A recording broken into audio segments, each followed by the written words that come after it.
Sebanyak 460 siswa mengikuti upacara pembukaan pendidikan pertama Tamtama TNI Angkatan Darat gelombang kedua tahun anggaran 2020. Upacara pembukaan dihadiri langsung Komandan Rindam 9 Udayana, Kolonel Infantri Joao Javier Barreto Nunes.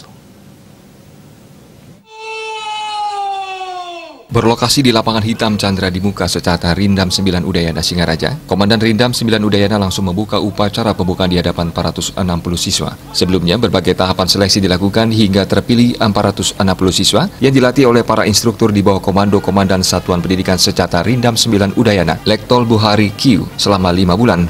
Dalam pendidikan kali ini, Komandan Rindam 9 Udayana menekankan kepada para siswa agar kebanggaan ini dijadikan sebagai motivasi untuk menumbuhkan rasa percaya diri, sehingga sanggup mengikuti pendidikan dengan penuh semangat, loyalitas, dan disiplin yang tinggi. Pendidikan yang akan diikuti sekarang ini merupakan pembentukan dasar-dasar keprajuritan yang akan mengubah status para siswa secara dari kehidupan masyarakat sipil ke dalam kehidupan militer. Agar mampu melewati segala proses, para siswa diharapkan untuk mengikuti semua petunjuk dan perintah pelatih. Nunes menambahkan semua materi yang diterima pada tahap ini akan sangat membantu dalam rangka penyesuaian diri dalam menjadi seorang prajurit yang tangguh dan profesional di daerahnya.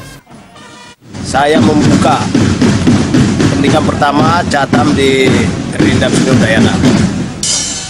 Apa yang ditekankan pada prajurit kali ini yang sudah Jadi jelas dia di sini karena dari sipil kita mengubah sikapnya menjadi militer. Dan ini orang-orang yang sesuai dengan kebijakan Kepala Staf Angkatan Darat, semua orang-orang dari timur, yaitu dari NTT, Flores, Sumba, dan sebagian dari Bali. Itulah orang-orang kita tampung. Setelah kita dididik di sini kurang lebih 5 bulan,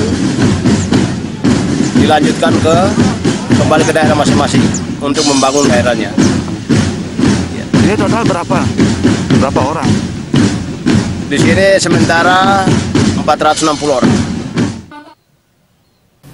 Upacara pembukaan digelar sesuai protokol kesehatan COVID-19, seperti mengenakan masker, mencuci tangan dengan sabun di air mengalir, menjaga jarak agar tidak terjadi kerumunan.